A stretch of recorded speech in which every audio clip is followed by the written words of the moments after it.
essa nota oficial do Flamengo é uma nota muito grande.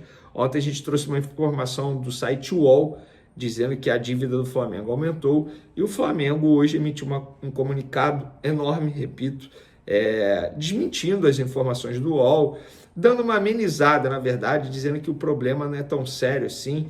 Eu vou ler, na verdade, só o primeiro pedaço da nota, porque eu acho que a gente precisa ser justo, né? Se a gente leu aqui parte da matéria do UOL, vamos ser justos também com o Flamengo e ler a parte da nota oficial do Flamengo. Recentemente foram divulgadas informações parciais da imprensa que distorcem a real situação financeira do Flamengo. Essas informações consideram apenas parte dos números, sem oferecer uma visão ampla e precisa do cenário financeiro do clube, que hoje se encontra em seu melhor momento histórico, com uma solidez e saúde financeira inquestionáveis. Galera, a nota é muito grande, eu não vou ler a nota toda, mas tem um cara que, quando o assunto é finanças de clube, eu paro para ler ou escutar ou ouvir. O nome dele é César Grafietti, economista, o cara sabe muito. E ele fez um rápido resumo desse momento financeiro do Flamengo. Lá no Twitter dele ele disse: aumento por investimento, aí atletas e terreno para a construção do estádio próprio, elimina momentaneamente a folga financeira, o clube segue com superávit operacional, aparentemente se ajusta até o final do ano. E ele complementa ali, botando uma observaçãozinha, ele bota: não há motivo para pânico, só precisa saber se comunicar corretamente. Agora, que bom que alguém alerta sobre isso. Independentemente da gravidade, hoje os clubes se arrebentam aos poucos.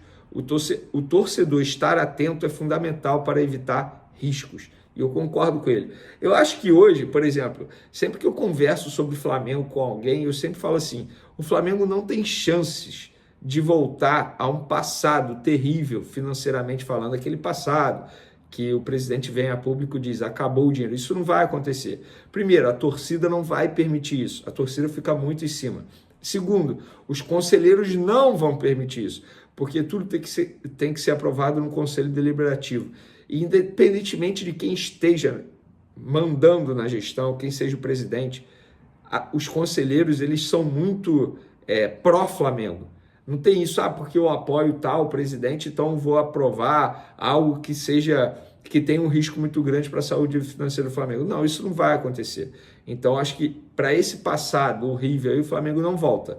Porém, tem que tomar cuidado e tem que ficar em cima, como disse o César Grafietti aqui. Mudando de assunto, vamos falar de futebol, porque o zagueiro Léo Ortiz do Flamengo foi convocado pelo técnico Dorival Júnior para a seleção brasileira. E não só ele.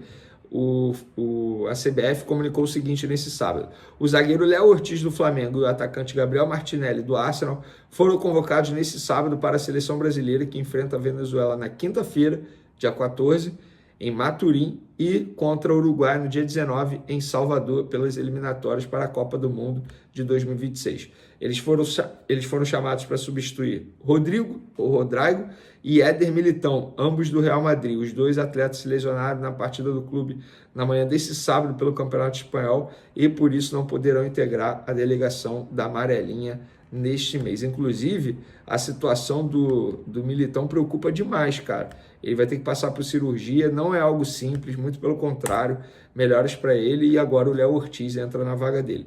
Então, ao que parece, Léo Ortiz pegou a vaga de titular do Fabrício Bruno no Flamengo e agora pega a vaga na seleção brasileira também do Fabrício Bruno, porque muita gente esperava que o Fabrício Bruno fosse ser chamado. E por falar em Léo Ortiz, Fabrício Bruno, vamos falar da preparação do Flamengo para pegar o Atlético Mineiro nesse domingo. Luiz Araújo, confirmado, relacionado, uma baita notícia para o técnico Felipe Luiz, vai ter uma boa opção no banco de reservas para o decorrer do jogo.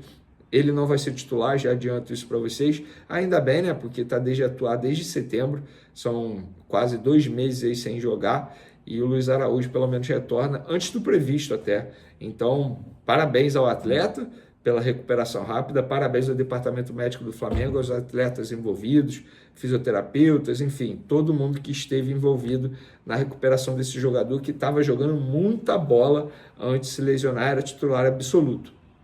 O Felipe Luiz, ele só tem uma dúvida, e ele montou o meio-campo que eu montaria, tá? O que ele esboçou hoje, vamos lá: Rossi no gol, o Wesley, Léo Ortiz, Léo Pereira, Alexandro. E aí ele botou o meio-campo com Everton Araújo, Pulgar, Gerson e Arrascaeta.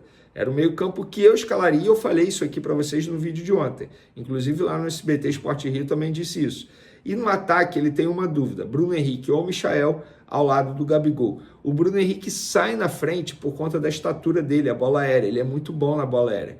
E o Felipe Luiz ele tem esse receio da bola aérea do Atlético Mineiro. E o Bruno Henrique é bom, tanto defensivamente quanto ofensivamente, a gente sabe disso. Mas, independentemente da bola aérea, eu colocaria o Michael, vou ser sincero, acho que o Michael deu muito certo no jogo contra o Atlético Mineiro, no jogo de ida da final da Copa do Brasil, domingo passado. Eu manteria o Michael, deixaria o Bruno Henrique para o segundo tempo. Mas não é nenhum absurdo, muito pelo contrário, se ele começar com o Bruno Henrique e deixar o Michael como opção. Independentemente da escolha dele, para mim será uma boa escolha. E eu acredito muito no título do Flamengo nesse domingo. Primeiro, o placar, 3-1, a gente não pode esquecer esse placar, deixar de lado. Segundo, não é só o placar, é a forma como o Flamengo vem atuando. Fazer 3 gols de diferença nesse Flamengo hoje é uma tarefa extremamente difícil. É impossível? Não, mas é muito difícil mesmo. Por isso que eu falo, para mim o Flamengo é o grande favorito para ser o campeão da Copa do Brasil, mesmo jogando fora de casa. Inclusive já fiz a minha fezinha, a minha bet lá na KTO, que eu dei a indicação para vocês.